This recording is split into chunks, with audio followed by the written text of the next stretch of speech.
Hello guys, welcome back to the channel R Study Adda. Guys, आज हम discuss करने वाले हैं द टाइगर किंग चैप्टर की समरी। गाइस, इस चैप्टर के राइटर हैं मिस्टर कल्की जी और इस चैप्टर में एक प्रतिबंधपुर के राजा के बारे में डिस्कस किया गया है। इन्होंने बहुत सारे टाइगर को मारा था। अब इन राजा का नाम है महाराज सर जिलानी त्रिशंकु बहादुर। अब इनके बहुत सारे नाम हैं गाइस, सारे नेम्स को डिस्कस करना पॉसिबल नहीं है, बट हाँ, क्योंकि ये किंग थे एंड इन्होंने बहुत सारे टाइगर्स को मारा था तो इनका एक नाम पड़ा था द टाइगर किंग। इस नाम से लोग उन्हें जानते थे।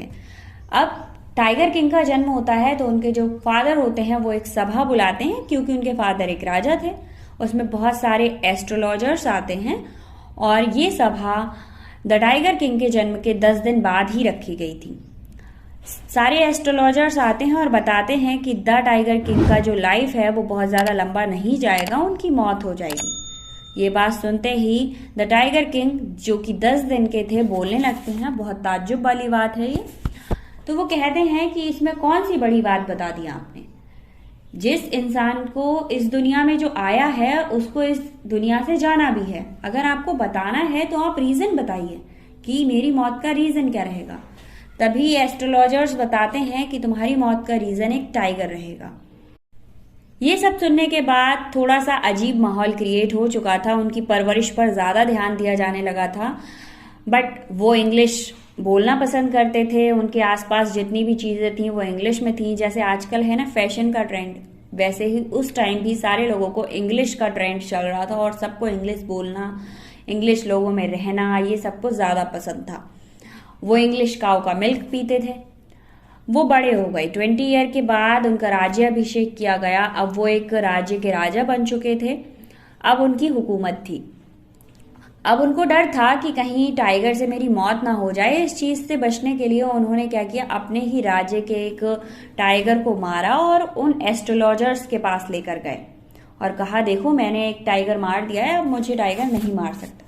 तो वो एस्ट्रोलॉजर्स कहते हैं कि तुम्हें 99 से टाइगर मारने तक कुछ नहीं होगा, बट जैसे ही तुम 100 टाइगर को मार दोगे तो तुम 100 टाइगर से तुम्हें हार्म है। वो कहते हैं अगर 100 टाइगर तुमने मार दिए तो मैं अपनी जो सर की वो होती है ना चोटी जैसे रखते हैं एस्ट्रोलॉजर्स, चोटी कटवा दूंगा और एक नॉर्मल आदमी की तरह रहने लगूंगा। मैं एस्ट्रोलॉजी सन्यासी नहीं रहूंगा, मैं एक नॉर्मल आदमी के जैसे रहने लगूंगा। अब ये बात सुनकर राजा फिर से अपने राज्य में वापस आते हैं और वो जनता को आदेश देते हैं कि इस राज्य के जितने भी टाइगर हैं इनको कोई भी शिकार नहीं करेगा। जो भी शिकार करता या फिर उनको कुछ चोट भी पहुंचाने की कोशिश करता, उसकी सारी संपत्ति को जब्त कर लिया जाता। इस डर से टाइगर्स को कोई भी हार्म नहीं करता था और राजा ने अपने राज्य के सारे टाइगर्स को शिकार करना शुरू कर दिया। धीरे धीरे उन्होंने लगभग 70 शेरों का शिकार किया। उसी बीच एक ब्रिटिश ऑफिसर आता है और वो अपनी इच्छा जाहिर करता है कि उसे टाइगर का शिकार करना है, बट राजा इस बात से मना कर देते हैं क्योंकि भाई उनकी जान पे बनी थी टाइगर से। बट ब्रिटिश जो ऑफिसर था वो गुस्से में आ जाता है और वो कहता है, नहीं, अगर ऐसा नहीं करोगे तो एटलीस्ट तुम जिस टाइगर को मारोगे उसके साथ मेरा एक फोटो होना चाहिए। गाइस, उस टाइम था ब्रिटिश शासन और ब्रिटिश शासन में राजा बने रहने के लिए आप ब्रिटिश ऑफिसर से दुश्मनी नहीं ले सकते हैं। तो उन्होंने क्या किया, ऐसे तो ये ऑफिसर मान नहीं रहा है तो उन्होंने कहा इसकी बीवी के थ्रू इसे मनाते हैं। उन्होंने ब्रिटिश डायमंड कंपनी से 50 डायमंड की रिंग मंगवाई और उन रिंग को ऑफिसर के घर पर भेजा। राजा को ये लगा कि उसकी वाइफ 1-2 रिंग सेलेक्ट कर लेगी और इम्प्रेस हो जाएगी, बट उस ऑफिसर की वाइफ ने वो 50 की 50 रिंग रख ली और उसका पे करना पड़ा द टाइगर किंग को। उस टाइम में उन रिंग की वैल्यू 3 लाख रही थी। जब 1 रुपए में पूरा घर चल जाता था, उस टाइम में 3 लाख रुपए की रिंग इम्प्रेस करने के लिए भेजी थी भाई। खैर, उनका ये प्लान काम किया और अब ब्रिटिश ऑफिसर कुछ भी नहीं कह रहा था और उसे अब टाइगर का शिकार करना भी नहीं था। अब यही प्रॉब्लम नहीं थी, इसके बाद एक प्रॉब्लम और आती है कि उनके जो गांव या जो भी था राज्य, उसमें अब टाइगर बचे ही नहीं थे। अब वो 100 कंप्लीट कैसे करें। अब इस प्रॉब्लम से बचने के लिए उन्होंने एक और सॉल्यूशन निकाला और वो कहते हैं कि भाई आसपास के राज्यों में पता करो कि किस राज्य में टाइगर बहुत ज्यादा है और ये भी पता करो कि उस राज्य में कोई राजकुमारी है जिससे वही मैं शादी वादी कर सकूं। देख रहे हो, एक तीर दो निशाने कर रहे हैं ये। तो पता किया गया, राजकुमारी का तो पता नहीं, बट टाइगर वाला एक राज्य ढूंढ लिया गया। और ताज्जुब की बात यह भी थी कि वहां पर एक राजकुमारी भी थी जिनसे राजा ने शादी कर ली। अब वो ये डिसाइड करते हैं कि वो जितनी बार भी जाएंगे उतनी बार वो 5 से 6 टाइगर को मार के आएंगे। अब जब भी वो अपनी वाइफ के घर जाते 5 से 6 बाघों को मार कर आते, मतलब 5 से 6 टाइगर्स को मार के आते, और इस तरह उन्होंने 99 कंप्लीट कर लिए थे। अब बारी थी 100 की। अब 100 के लिए उन्हें टाइगर मिल ही नहीं रहा था और वहां भी शायद टाइगर खत्म हो चुके थे।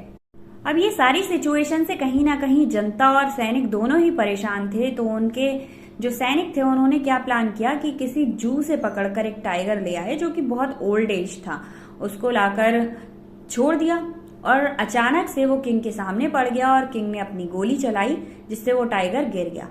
अब बात यहाँ पर ये थी कि वो टाइगर असल में बूढ़ा इतना ज्यादा था कि वो टाइगर किंग की गोली से नहीं, गोली के साउंड से ही बेहोश हो गया था और वो गोली उस टाइगर को नहीं लगी थी। राजा को पता चला, मतलब राजा को ये लगता है कि ये टाइगर मैंने मार दिया और वो आराम से अपने घर चला जाता है। बट जैसे ही उसके जो हंटर, जितने भी सैनिक लोग थे, उन्होंने जब टाइगर को उठाया तो देखा कि ये नहीं मारा गया है। बट उन्होंने ये बात राजा को बताना जरूरी नहीं समझा, क्योंकि उन्होंने लगा कि फिर से राजा 100 टाइगर कंप्लीट करने की होड़ में लग जाएंगे, इसलिए उन्होंने खुद ही उसे गोली मार दी और गोली मारकर उसे उस जगह पर ले जाया गया जहां पर वो 99 टाइगर थे। और वहां पर बहुत ज्यादा हाईफाई करके एक जो होते हैं ताबूत जैसे बनाए गए थे कि भाई यहाँ पर 100 टाइगर कंप्लीट किए गए हैं, शान वाली बात थी। और जुलूस भी निकाला गया। अब लास्ट में जो किंग थे वो बहुत ज्यादा खुश थे कि उन्होंने 100 कंप्लीट कर लिए हैं, और क्योंकि उनके बेटे का बर्थडे था और टाइगर मारने की होड़ में वो अपने घर पर बिल्कुल भी ध्यान नहीं दे पाते थे और ना ही राज्य पर। अब उन्होंने डिसाइड किया कि मैं अपने बेटे के बर्थडे को सेलिब्रेट करूंगा, और वो अपने बर्थडे सेलिब्रेट करने के लिए उनके लिए कुछ टॉय लेकर आए। टॉय में भी वो टाइगर ही लाए, क्योंकि उन्होंने अपनी लाइफ में इतने ज्यादा टाइगर देखे थे। तो वो एक लकड़ी का बाघ लेकर आए, मतलब लकड़ी का टाइगर। अब उस टाइगर की जो किनारे थी वो बहुत ज्यादा खुरदुरी थी, तो उनका बेटा जब खेलता तो उसके साथ वो भी खेलते थे। खेलते टाइम उसकी जो खुरदुरी किनारे होती हैं वो उनकी उंगली में लग जाती हैं, और उंगली में लगने के बाद कुछ नहीं था, हल्का सा था, बट 1-2 दिन के बाद वो इन्फेक्शन बढ़ने लगता है। धीरे धीरे वो इतना ज्यादा बढ़ जाता है कि उनकी पूरी हाथ सड़ने लगता है, उसके बाद वो मर जाते हैं। अब आप लोगों के मन में क्वेश्चन आता होगा कि एस्ट्रोलॉजर्स का क्या रहा, उन्होंने अपनी चोटी कटवाई या नहीं कटवाई। एंड 100वां टाइगर था वो तो राजा ने मारा ही नहीं था। बात वहीं पर आकर अटक गई। कहीं ना कहीं ये बात एस्ट्रोलॉजर्स की वो बात प्रूफ हो चुकी थी। तो यहाँ पर राइटर यही कहना चाहते हैं कि जो हमारे भाग्य में लिखा है वो हमेशा होकर रहता है, उसे कभी भी कोई भी नहीं टाल सकता। ये राइटर कह रहे हैं, मैं नहीं कह रही हूँ, ठीक है। आई होप आपको चैप्टर समझ आया होगा, और मैं सजेस्ट करूंगी कि आप लोग इस वीडियो को 2 बार देख लीजिए, क्योंकि हम लोग अभी इतने ज्यादा इंटेलिजेंट नहीं है कि इतने लंबे चैप्टर को एक बार में समझ पाए। एक वीडियो को 2 बार देखा कीजिए, आराम से समझ आ जाएगा। Thank you so much. मिलते हैं नेक्स्ट वीडियो में न्यू चैप्टर की समरी के साथ।